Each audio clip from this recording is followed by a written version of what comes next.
people are making as well. But we know Ghana has a lot of issues. What role or where do you see tribalism in the overall state of, Ghana moving forward and some of the issues that's stopping it from moving forward? Yeah.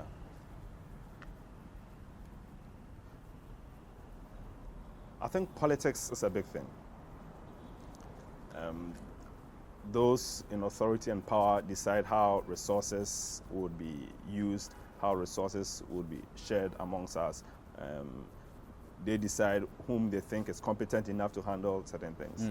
But because our political sphere is organized largely along tribal lines, it means that the effectiveness of our political institutions, those who have the power, is hindered.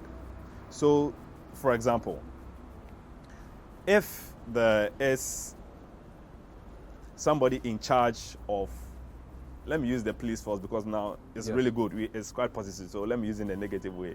So the head of the IGP is not doing well. Before the IGP is appointed, tribal issues are considered, ethnic issues are considered. Maybe in the last IGP came from this tribe. There's no way that you can appoint another IGP, no matter how competent he is, from that tribe. So now there's a new IGP from a different tribe, and there are issues. How do you address it? You realize that, and maybe the IGP has to step down. If we have to address the issues, not just an individual stepping down, it's the whole tribe that we are going out against. And that is how it will be perceived. That, okay, now because this person is from our side and you do not want us, that is why you are raising all these issues against him. Wow. So the issue of being objective in dealing with certain issues, we are unable to be objective because we put on the tribal lenses. Yeah. So I think the issue of politics, because of the role tribe play in politics, it affects national development. So, for example, we're having, I saw these discussions about airports. Okay, right? yeah. Okay. Instead of maybe we thinking that, okay, this region has an airport, therefore we need an airport, we could rethink this region has an airport and maybe it serves them well because of the traffic. A lot of people make journeys there and it makes sense they get in an airport. We in this region, will the airport serve the average person? So you're saying that sometimes what may happen with an instance like the airport is one particular tribe will say, oh, these people have an airport, so we also need an airport, even though it may not be the most economic and feasible thing, but just because they have it, we also should have it. Yes. And then, and what would happen is that if a government decides, okay, yeah, we want to give you an airport, and they're unable to complete it, the subsequent government can, almost impossible, cannot come and reverse it. I get you.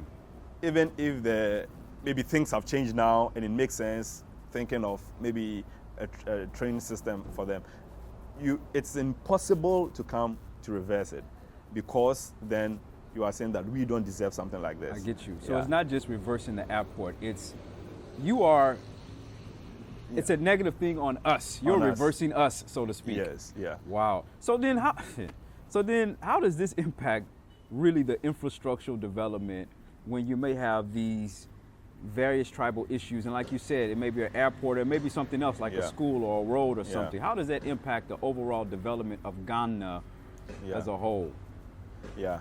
So then the impact is that I think we all do appreciate that no one government, no one even cycle of 8-year government can develop the nation.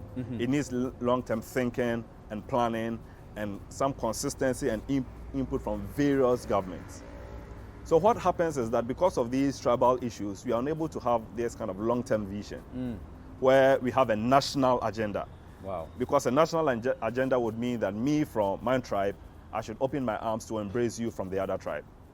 A national agenda, we all running for a national agenda would mean that maybe me from my tribe should be able to say that there's something that we need to develop here first before we can think about developing mine.